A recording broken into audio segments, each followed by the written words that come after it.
Welcome, listeners. You are about to experience a thrilling mystery crafted and narrated by me, Vincent Gray, exclusively for the Detective Chronicles channel. Prepare yourself for a tale of cryptic codes, time-altering secrets, and the pursuit of power that could change the course of history. Don't forget to subscribe for more captivating stories. Vincent Gray, Sherlock Holmes, The Clockmaker's Cryptic Code. The fog rolled thickly over London that morning, as it often did on days where the air felt as though it could be cut with a knife. The dampness seeped through the cracks in the walls of 221B Baker Street, but Sherlock Holmes remained indifferent to the weather outside. His eyes were fixed upon the endless pile of papers cluttering his desk, a battleground of thought and reason. His fingers absent-mindedly adjusted a magnifying glass, a tool he wielded as an artist would a brush. A soft tapping on the door interrupted his quiet contemplation. "Come in," Holmes called, his voice as sharp and precise as ever. The door creaked open to reveal a man, clearly anxious, his brow furrowed with concern. The visitor was middle-aged, dressed in the sort of modest clothing that suggested a man of craftsmanship rather than wealth. His name, Holmes surmised immediately, was Reginald Harper, a clockmaker of some repute, though not one who made a name for himself in the halls of aristocracy. Harper stepped inside, pulling his coat tightly around him. "Mr. Holmes, I need your help," Harper stammered, his voice betraying the nervousness that he tried so desperately to hide. "It's about my shop." Holmes, ever the observer, noted the subtle tremor in the man's hands as he placed a small package on the table, wrapped in brown paper, its corners carefully folded and tied. Holmes raised an eyebrow. "Go on," Holmes said, leaning back in his chair, his long fingers steepled under his chin. "Tell me exactly what has transpired." Harper hesitated before speaking, his words tumbling out in a rush. "I own a clockmaking shop on Kingsway Street. It's a family business, passed down through the generations. I have a rare collection of timepieces, but—" He paused, swallowing hard, as if the next words weighed heavy on him. "But one of them has been tampered with." Holmes shifted, his attention piqued. "Tampered with?" he repeated, his tone cool but laced with interest. "How?" "It's an old grandfather clock," Harper explained, running a hand through his thinning hair. "One of my finest works, a timepiece made by an ancestor, and it's been damaged. But not in the usual way. Someone has altered the mechanism. And there's more, Mr. Holmes. I found something else. A message." "Message?" Holmes's voice tightened ever so slightly, and he leaned forward. "What kind of message?" Harper's gaze dropped to the floor before he continued. "A cipher, Mr. Holmes. A code hidden within the clock's inner workings. I have no idea what it means, but I fear it might be part of something much larger than I can comprehend." Holmes studied Harper closely. The man's nervousness was palpable, his eyes darting about as though he were afraid of being overheard, as if there were forces beyond his control that threatened to swallow him whole. There was something more to this story, something Harper wasn't yet revealing. "I see," Holmes said thoughtfully, rising from his chair. "A cipher, you say? That is most intriguing." He moved to the small window, peering out at the grey, muted world beyond. "You are certain no one has interfered with the clock outside your knowledge?" Harper shifted uncomfortably. No. I've been away for several days, tending to matters at a client's home. When I returned, I found the clock had been moved, and that message was hidden inside." Holmes turned slowly, his piercing gaze locking with Harper's. "And this message, what does it say?" "That's just it, Mr. Holmes. I can't make heads or tails of it. It's a code, some sort of puzzle. I thought perhaps you could—" Harper trailed off, as though he were unsure whether to continue. Holmes walked back to the desk, his fingers trailing over the package Harper had brought. He untied the string with deliberate precision, unfolding the brown paper with care. Inside, nestled in a velvet cloth, lay the object in question. The grandfather clock's innermost mechanism had been removed and carefully packed. Holmes's eyes gleamed as he studied it with keen interest. "It's far more than a simple puzzle, Mr. Harper," Holmes murmured, almost to himself. "Whoever has done this is sending a message, and it is not one they wish you to understand." Harper swallowed again, his anxiety visibly increasing. "Mr. Holmes, I don't know what to do. I feel like I'm being dragged into something far beyond my control." Holmes placed the delicate mechanism down with the utmost care, then turned to face Harper once again. "Do not worry, Mr. Harper. We shall find the truth, but you must tell me.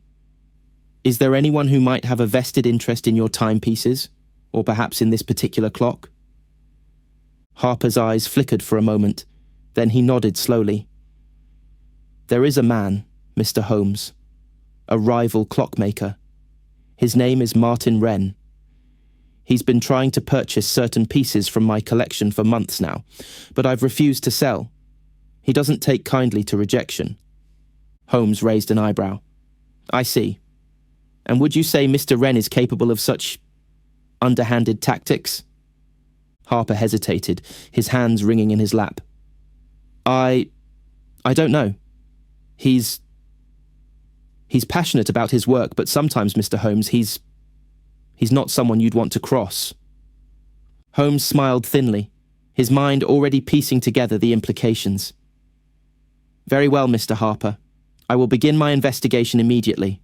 Do not worry. We shall get to the bottom of this." Harper nodded, though his face remained etched with worry. Holmes stood by the window again, his eyes scanning the foggy horizon. There was much to consider, but already the first threads of this mystery were beginning to form. The game was afoot. The air outside was thick with the promise of rain as Holmes and Watson made their way to Kingsway Street. The sounds of London seemed muffled by the dense fog that hung over the city, the hustle and bustle of the morning concealed under a veil of grey mist. Holmes walked with his usual brisk pace, his tall figure cutting through the fog like a shadow. Watson, as ever, trailed behind, his thoughts heavy with the task at hand. "We are to meet with Harper again, are we not?" Watson asked, glancing at his companion. "Yes," Holmes replied, his voice calm but firm. "But first, I believe it is necessary to examine the shop and the clock in question. It would not do to make assumptions without seeing the scene for ourselves." As they approached Harper's shop, the small, quaint building stood nestled between two larger, more imposing structures. The sign above the door creaked in the wind, but the scent of oil, metal, and wood greeted them as they stepped inside. Holmes took in the sight of the cluttered space. Walls lined with timepieces of every shape and size, some antique, others newly crafted. The ticking of the clocks, a rhythmic symphony of mechanical precision, filled the room with a quiet hum. "Mr. Harper's work is quite impressive. Wouldn't you agree?" Holmes remarked, his eyes scanning the shelves with a quick but discerning glance. Watson nodded, though he could not help but feel a sense of unease in the air. "Yes, it's quite the collection. But Holmes, there's something about all this. All these clocks. They seem to mock time itself, don't you think?" Holmes shot him a brief look, a glimmer of understanding in his eyes. "Indeed, Watson, time has a way of mocking us all. But it is the secrets hidden within that I find most intriguing." They were soon greeted by Reginald Harper, his face more haggard than when they had last seen him. His eyes darted nervously about as he led them to the back of the shop, where the damaged clock stood upon a pedestal, its brass gears exposed. The face of the clock, usually so pristine, now looked disturbingly incomplete, as though it had been violated in some intimate, cruel way. "Here it is, Mr. Holmes," Harper said, his voice faltering. "The clock, and the message." Holmes knelt before the timepiece, his gloved hands lightly tracing the delicate engravings that adorned the wooden frame. He inhaled deeply, the musty scent of old wood and dust filling his senses. The message was hidden beneath a brass panel, carefully concealed from casual inspection. With a practiced flick of his wrist, Holmes removed the panel, revealing the intricate pattern of symbols that adorned the hidden compartment. "This is indeed a cipher," Holmes murmured, more to himself than to anyone else. A complex one at that. Watson leaned in to get a closer look. "What does it mean, Holmes?" Holmes didn't respond immediately. His mind raced, calculating, piecing together what seemed like 1,000 disparate fragments of information.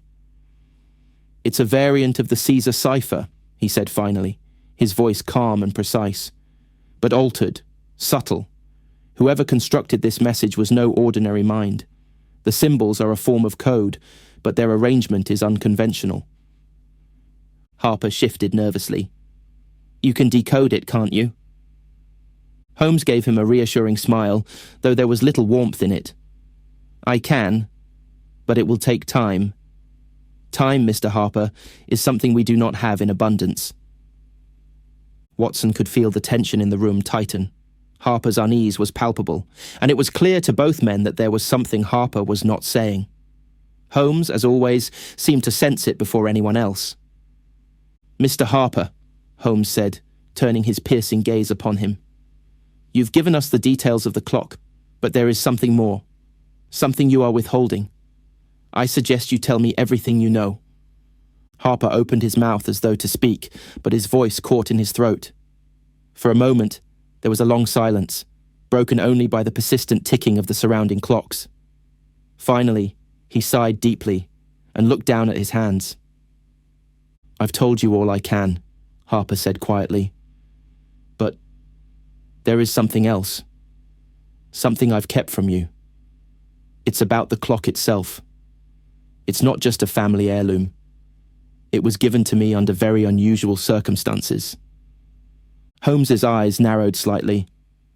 "Unusual circumstances?" Harper hesitated, his gaze flickering to the door as if he were afraid someone might overhear. He leaned closer to Holmes, his voice barely a whisper.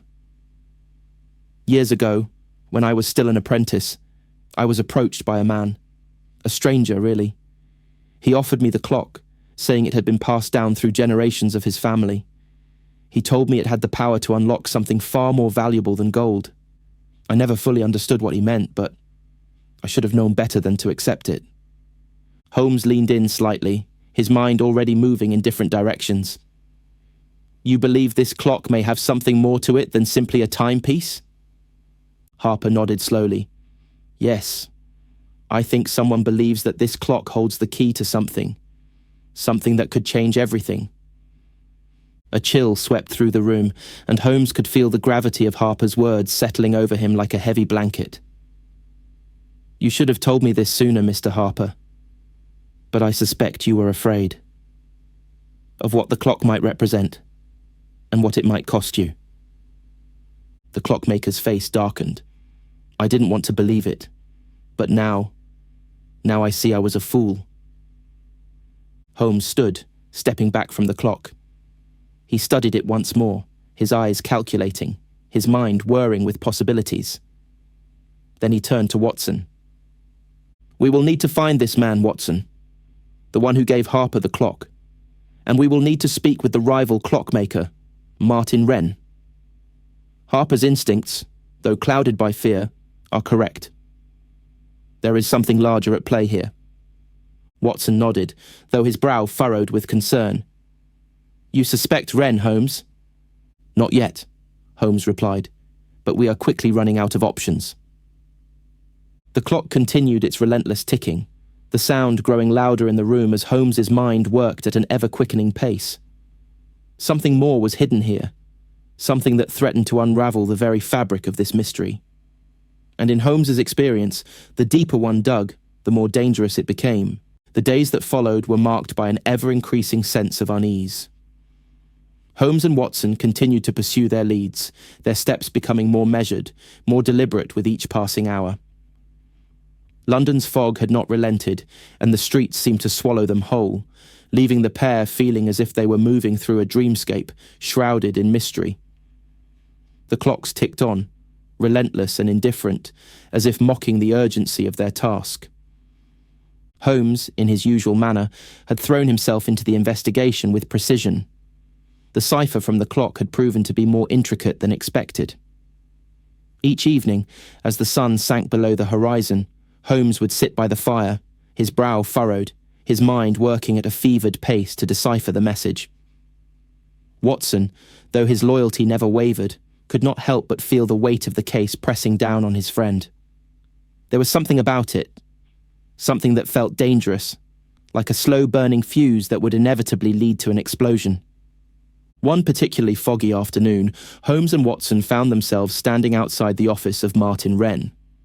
The rival clockmaker's shop was tucked away in a narrow alley, hidden from the bustling heart of London. The door was polished and pristine, a sharp contrast to the dampness that clung to everything else in the city. The faint smell of oil and wood permeated the air as Holmes pushed the door open, the bell above it ringing faintly. "Mr. Wren?" Holmes called, his voice sharp and commanding. A tall, thin man emerged from the back room, his eyes flickering with a mixture of suspicion and curiosity.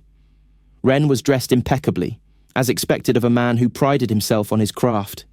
His hair was neatly combed, his expression one of calculated indifference. "Ah, Mr. Holmes," Wren said, his voice smooth but carrying an undercurrent of tension. "What brings you to my humble establishment today?" Holmes wasted no time with pleasantries. "I am investigating a matter that involves one of your colleagues, Mr. Reginald Harper. It appears that you have some acquaintance with him." Wren's eyes flickered for just a moment, but his composure never faltered. "Harper? Yes, I know him. We've crossed paths over the years. He's a competent clockmaker, I suppose." Holmes studied Wren carefully, noting the way his hand twitched ever so slightly as he spoke. "A competent clockmaker?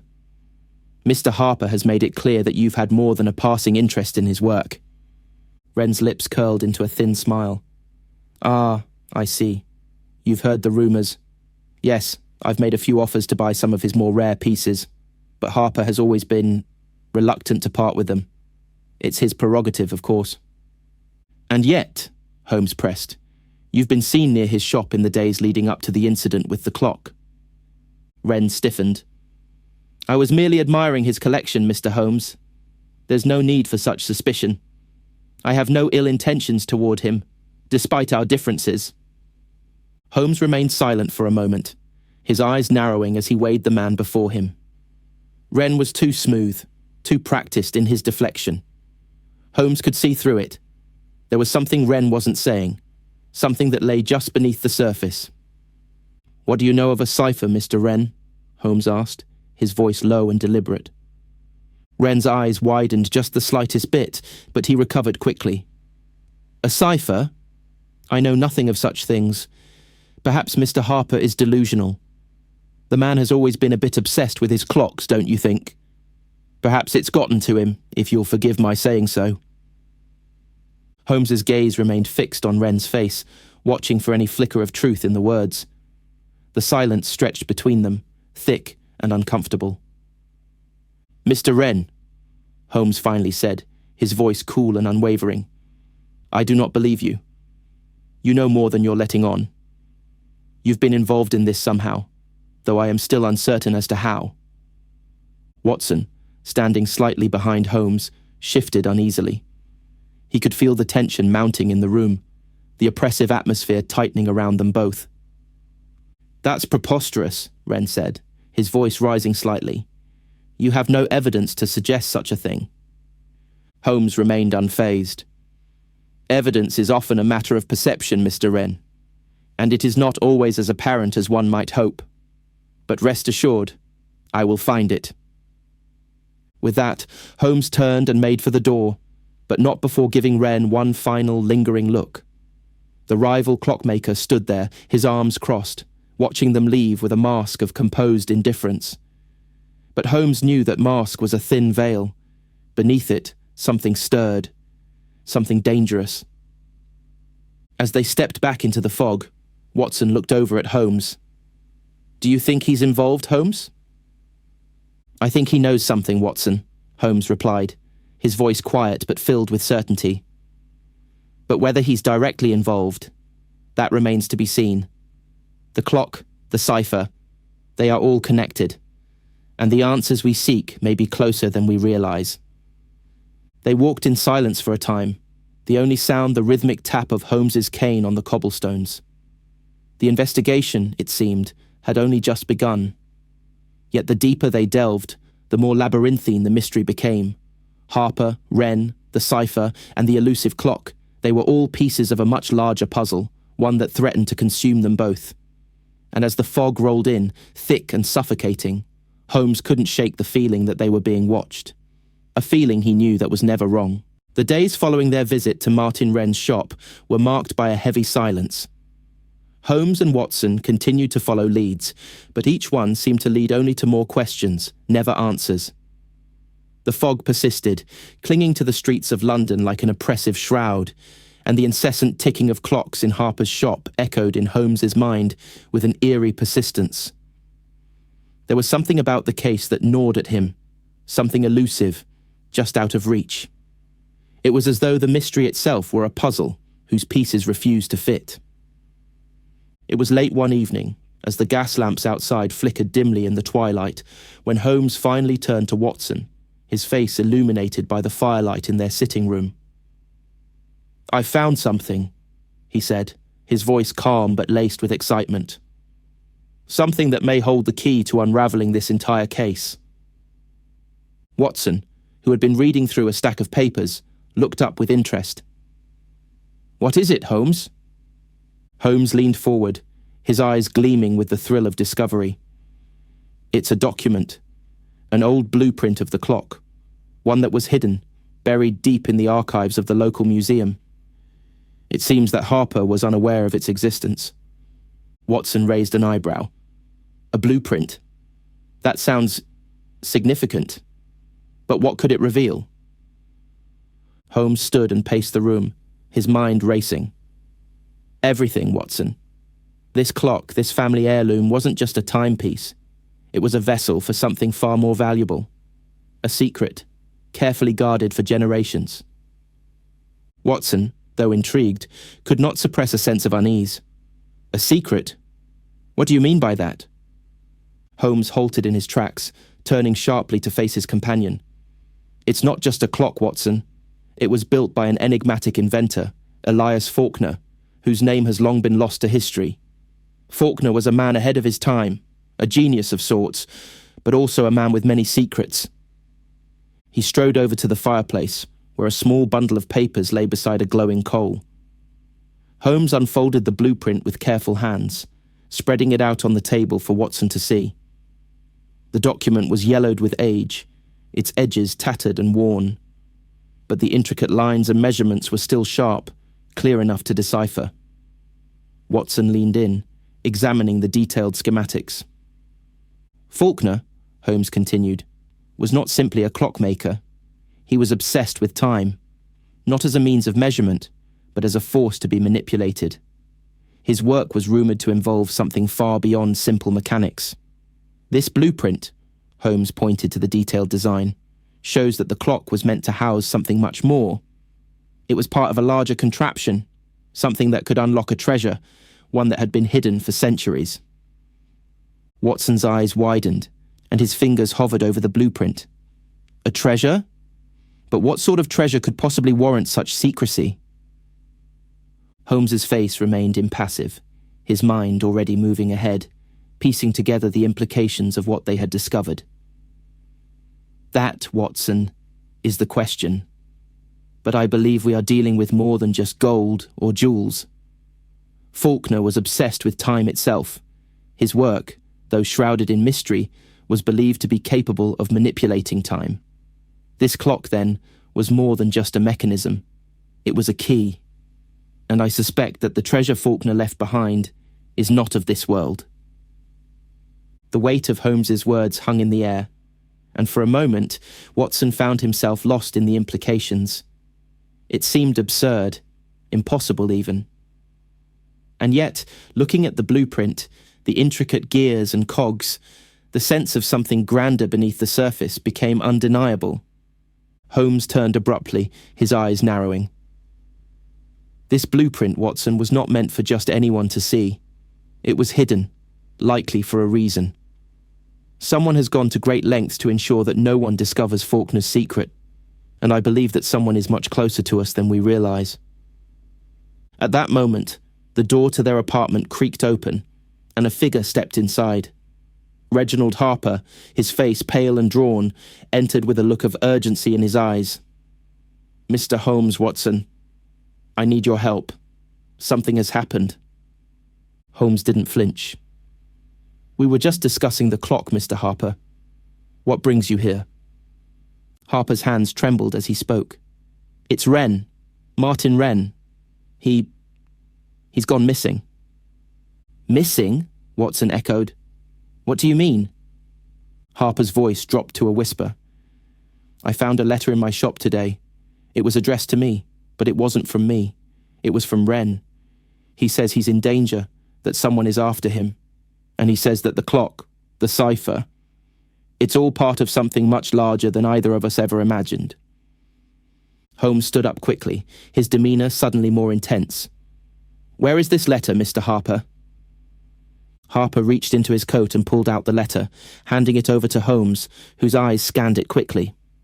The handwriting was frantic, disjointed, as if Wren had written it in a hurry, desperate to convey a message before it was too late. Holmes read aloud the final lines of the letter. They know what we've been hiding. The treasure, the clock. They'll stop at nothing to claim it. I'm going into hiding, but I don't think it will be enough.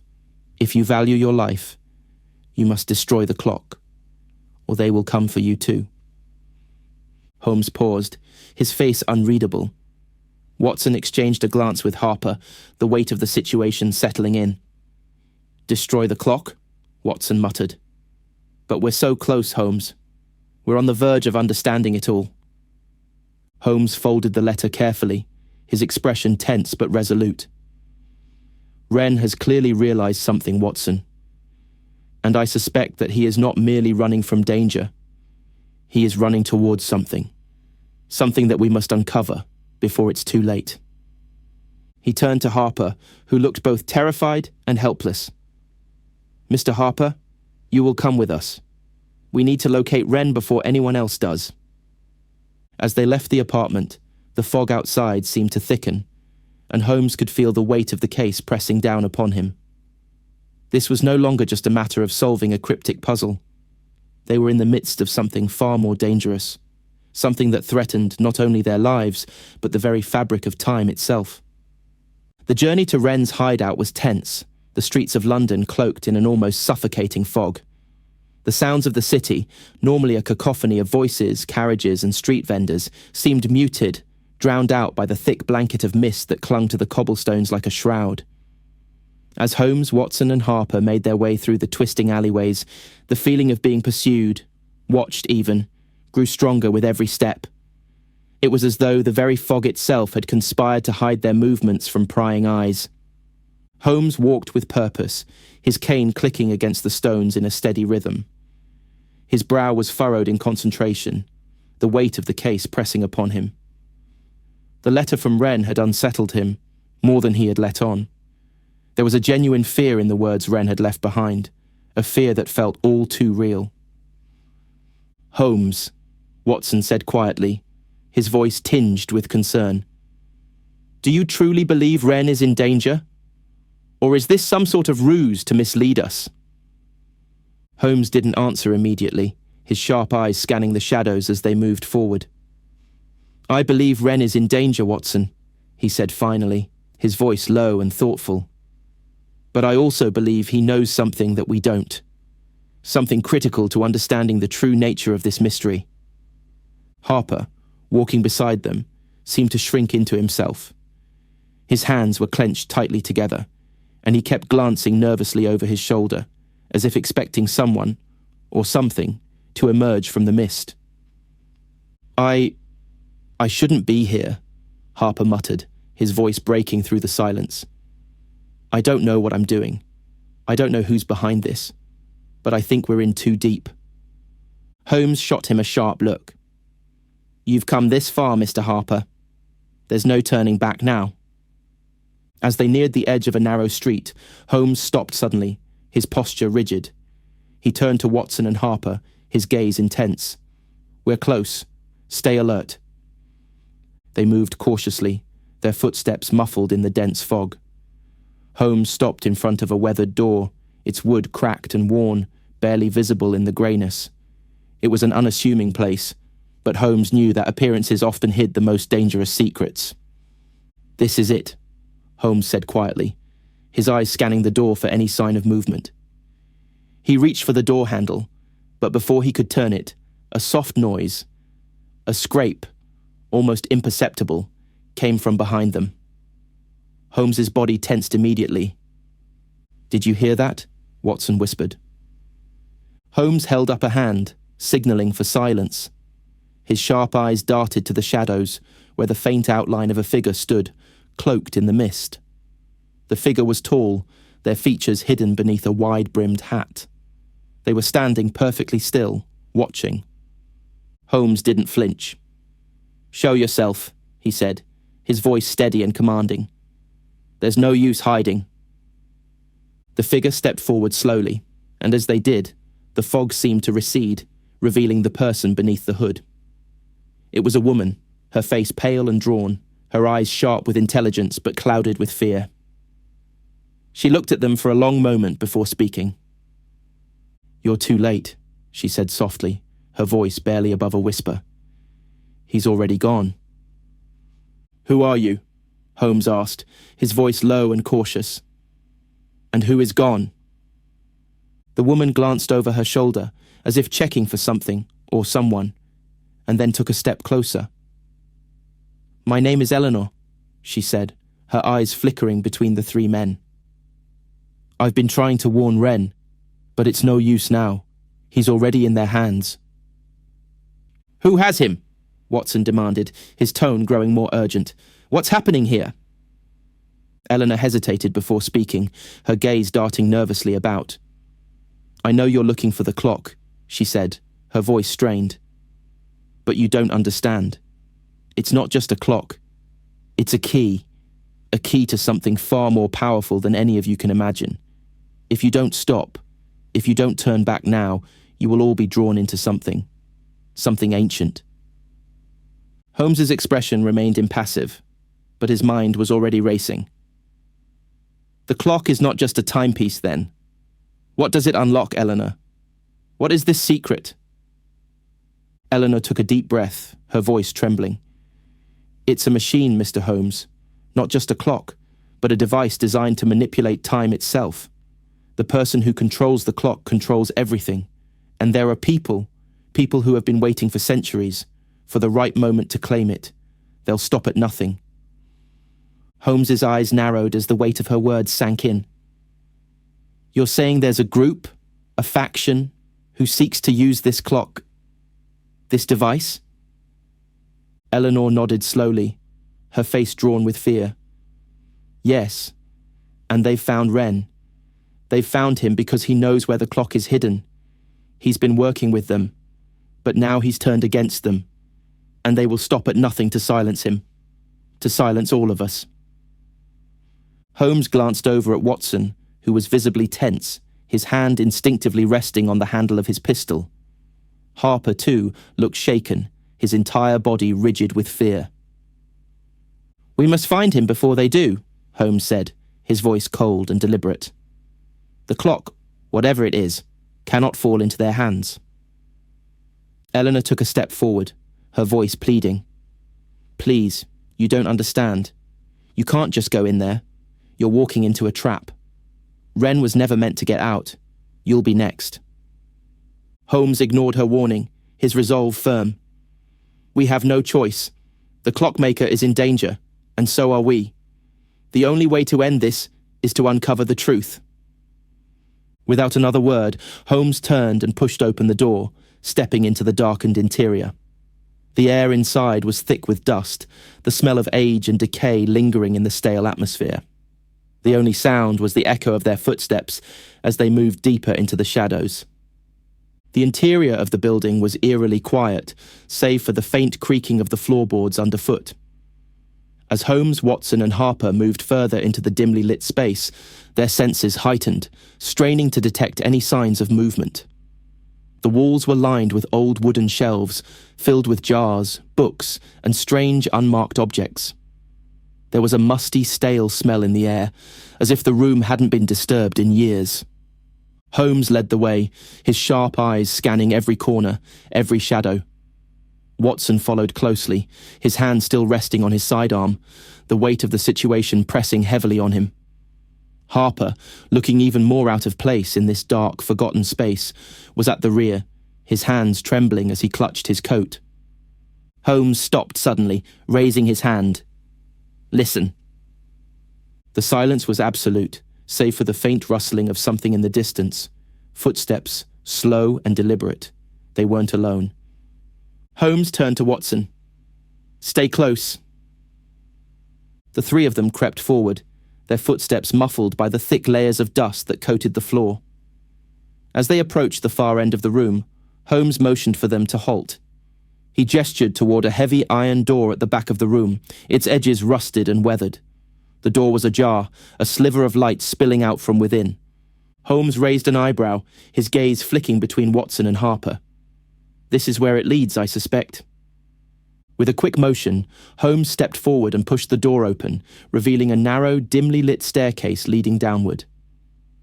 The air was cooler here, and the faint smell of damp stone filled their nostrils. The shadows seemed to grow deeper the further down they went. The staircase spiraled down into what appeared to be an underground chamber. As they reached the bottom, Holmes's eyes widened slightly. The room was large, the stone walls lined with shelves of strange, arcane-looking objects. At the far end of the room, illuminated by the flickering light of a single candle, was Wren. His hands bound to a chair, his body slumped, but still alive. Before Holmes could take another step, a voice echoed through the chamber, cold and calculating. "You've arrived just in time, Mr. Holmes." Holmes turned sharply, his eyes narrowing as he scanned the shadows. A figure emerged from the darkness, tall, with a commanding presence, their face hidden beneath a hood. The figure's voice was laced with a quiet menace. "You've been chasing shadows, Holmes," the voice continued. "Chasing a clock, a cipher, a treasure. But you don't understand. It was never about the clock. It was always about control. About power." "Who are you?" Holmes demanded, his voice firm but laced with suspicion. The figure chuckled softly, stepping closer, their steps deliberate, each one echoing ominously in the stone chamber. "I am someone who has waited a long time for this moment. And now, the clock will finally do what it was meant to do." Holmes's eyes flicked back to Wren, his mind racing. The rival clockmaker's face was pale, his eyes wide with fear. "Wren!" Holmes said sharply, his gaze never leaving the hooded figure. "What is this? What have you gotten yourself into?" Wren struggled against his restraints, his voice weak but urgent. "Holmes, you don't understand. It's too late. They've already activated it. The clock, it's not just a timepiece. It's a machine, like I said. But it's not just a key to treasure. It's a key to controlling everything. Time itself. They've used me to unlock it." Holmes's mind whirred with understanding, the pieces finally falling into place. The cipher, the clock, Faulkner's obsession with time. It had all been leading to this moment. But what was worse was the realization that Wren had not been the victim, as Holmes had assumed. No, Wren had been complicit all along. He had known, perhaps more than anyone, the true power that lay within the clock. "You've been part of this all along?" Holmes asked, his voice growing colder, more incredulous. Wren met his gaze, his eyes filled with a mixture of regret and fear. "I didn't know what it would cost. I didn't realize. Not until it was too late. They're already using it. The clock. It has a power that..." The figure in the hood stepped forward again, interrupting. "Enough. No more talk, Mr. Holmes. You've come this far, but you won't leave this place alive." The tension in the room escalated, thick with anticipation. Holmes's eyes darted quickly to Watson, who had already moved into a defensive stance, his hand firmly on his pistol. Harper, meanwhile, stood frozen, his face pale with fear as he looked between Holmes and the figure. "Why?" Holmes demanded, his voice low and filled with resolve. "Why go through all this? What is it you want?" The figure's lips curled into a smile, but there was no warmth in it. "What we want is what anyone seeks, Holmes. Power, control over time itself. And with the clock's activation, we have everything we need to reshape history. You, along with your friends, are simply obstacles in the way." A loud grinding noise echoed through the chamber, and Holmes turned quickly to see a hidden mechanism in the far wall begin to shift. The clock, or whatever device had been built around it, was beginning to hum to life. "It's starting," Wren muttered, his voice barely audible. "Once it's fully activated..." Holmes didn't let him finish. He lunged forward, his body a blur of motion. He needed to stop whatever was happening before it was too late. The room erupted into a flurry of movement as the mechanism in the wall continued to grind, the ancient gears turning with an eerie mechanical precision. Holmes, his face hard as stone, stepped forward, his eyes locked on the clock at the far end of the chamber. The sound of the grinding clockwork echoed through the stone walls like the ticking of a bomb counting down to its inevitable detonation. "Holmes!" Watson shouted, his voice urgent. "What do we do?" Holmes didn't answer immediately, his mind working at lightning speed. He could feel the weight of the situation pressing down on him, the secret of the clock, its true purpose, and the people who had been pulling the strings. The room was growing colder, the shadows darker, and it was as though the very air was charged with a palpable, ominous energy. The clock, now fully activated, hummed with a low, vibrating sound that seemed to reverberate deep within their bones. "We must destroy it, Watson," Holmes said, his voice low but firm. "There's no other way." Harper, standing just behind them, trembled. "Destroy it?" His voice was barely above a whisper, and his face was ashen. "But the power it holds..." "Power, Mr. Harper, is a dangerous thing," Holmes replied, turning to face him. "This clock, this machine, was never meant for any man to control. The consequences of letting it continue will be catastrophic." The figure in the hood, standing by the now operating clock, finally spoke, his voice cold and filled with disdain. "You think you can stop it? You think you can stop time itself? You are fools. You've seen it yourself, Holmes. We have what you'll never understand, control over the very fabric of time." Holmes stepped forward, his expression unshaken. "I understand far more than you think. Time is not a tool to be wielded, nor a weapon to be controlled. It is the most delicate thread of reality, and it cannot be manipulated without dire consequences." The figure sneered. "You'll see soon enough, Holmes, but by then it will be too late." Holmes turned to Watson. "We need to disrupt the machine. If we can stop the mechanism from functioning, we might prevent whatever it is they're attempting." Watson nodded and moved toward the machine with determination, his hand gripping the hilt of his pistol. Harper, on the other hand, remained frozen in place, his eyes wide with terror. The very idea of destroying the clock, the artifact his family had protected for generations, was incomprehensible to him. "Mr. Harper, listen to me," Holmes said, his voice commanding. "The clock must be destroyed. It is not just a machine. It is a danger to everything we know. There are forces at work here that will not stop until they've used it to reshape history. You cannot protect it. Not anymore." Harper's face twisted with anguish, the weight of the decision clearly taking its toll. He looked toward the clock, its ticking now louder, more insistent, each second drawing them closer to an unknown fate. I don't know if I can do this," Harper murmured, his voice quivering. "You must," Holmes replied, his tone unwavering. "There is no other choice." As Watson moved toward the clock, Holmes stepped toward the hooded figure, his gaze steady, unwavering. "This is your last chance. Step away from the machine, and we may let you leave here alive." The figure, unmoved, raised a hand, and the air in the room seemed to grow heavier. "You think you can threaten me, Holmes? You don't understand. The clock is already beyond your reach. You'll never stop it. Not in time. Holmes's eyes narrowed, his jaw tightening with frustration. I don't need time, he said, his voice now a low growl. I have knowledge, and that, my friend, is more powerful than any machine. Without warning, Holmes lunged forward, reaching for the figure with an intensity that surprised even Watson. The figure recoiled, but not in time. Holmes grabbed the man by the collar, forcing him back from the machine. For a moment, everything seemed to still. The air, the sound of the clock, the very space around them. And then, crash.